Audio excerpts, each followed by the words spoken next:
তুমি আমাকে আমার সেবা পূজা করার জন্য আমাকে মন্দির করো। তা ইন্দ্রদুম্ন রাজা যখন স্বপ্ন পায় তখন উনি কী করেন, তার সভার মন্ত্রীদের মধ্যে একজন বিদ্যাপতি ওনাকে নিয়ে উনি নিয়ে এসেছিল জগন্নাথকে, ওনাকে পাঠায় যে নিয়ে এসো, ডেকে নিয়ে তুমি আবিষ্কার করো। তো যাই হোক উনি তারপরে এইভাবে যায় এবং জগন্নাথকে আহ্বান করেন।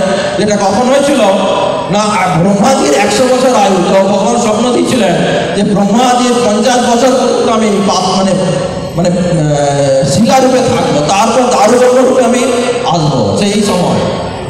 হ্যাঁ, এখন ব্রহ্মাজির বয়স 50 বছর পেরিয়ে গেছে, মানে সত্য, তেতা, দাপর, কলি, এটা হচ্ছে 4 যুগ।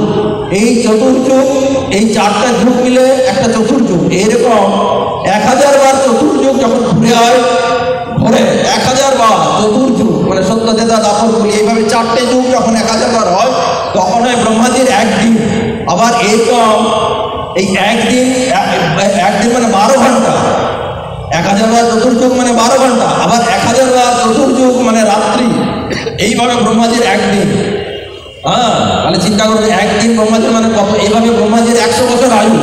তো অলরেডি 50 বছর ভগবান বলছেন আমি নীল পাহাড়ে গুহার মধ্যে শিলারূপে অবস্থান করব এবং পরের 50 বছর দারু ব্রহ্মরূপে আমি সবাইকে দর্শন দেব।